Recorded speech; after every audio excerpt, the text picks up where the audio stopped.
You know, people come up to me all the time and they say, you can't be the person who's written all these things, who has had 4 generations of exile, its grandfather, his father, yourself, and your children, and you can't be the person who's seen terrors and has survived coups and has changed more countries than other people change their shoes or their neckties. You can't be somebody who has survived death and who's gone back to his country and been betrayed. You can't be that person. You can't be so full of joy and so full of hope. And the truth is, yes, I can be. And I can be, I think, fundamentally. Because I had a moment in time, I lived through a revolution of absolute hope and absolute joy. Everybody was changing the world and changing themselves.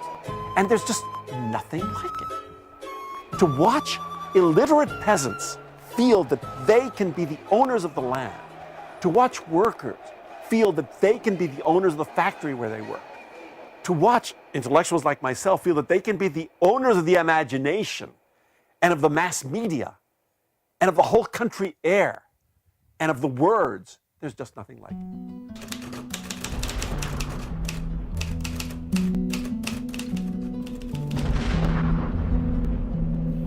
And then the dream was crushed. One day there was 1 million of us marching down the Alamedas of history, and the next day we were running for our lives, and many of those people were killed. They were exiled, they were disappeared, they were tortured. And I went into exile. And if the country was crushed and democracy was crushed, well, I was super crushed. I felt as if I was just being torn apart.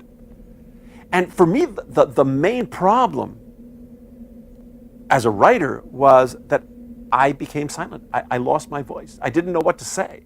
Because the words that I had said, the dream I had, seemed to have been destroyed. It seemed to have led not to joy and brotherhood and friendship and solidarity, but to the destruction of everything, to death. And so I had to find a way of speaking about that dream and to keep that hope alive without lying about it at all. I had to learn the lessons. I had to learn that there were mistakes that we made during that revolution, and yet not say goodbye to the desire for that revolution itself. I had to find out that one needs to be cautious and prudent. One needs to compromise. One needs to be careful. One needs not to dream as a wild man would, but to dream in the rationality of reality. I had to learn that, and I had to learn at the same time not to throw the whole dream out, not to become conservative, not to betray the people who had dreamt that with me. I needed that. And I'm not sure, but it took me a long time. It took me many, many years to write this book. This book is the story of how I kept on dreaming. And yet at the same time, I learned many lessons. So that dream, the next time that it comes up, and it keeps on coming up, would be a better dream.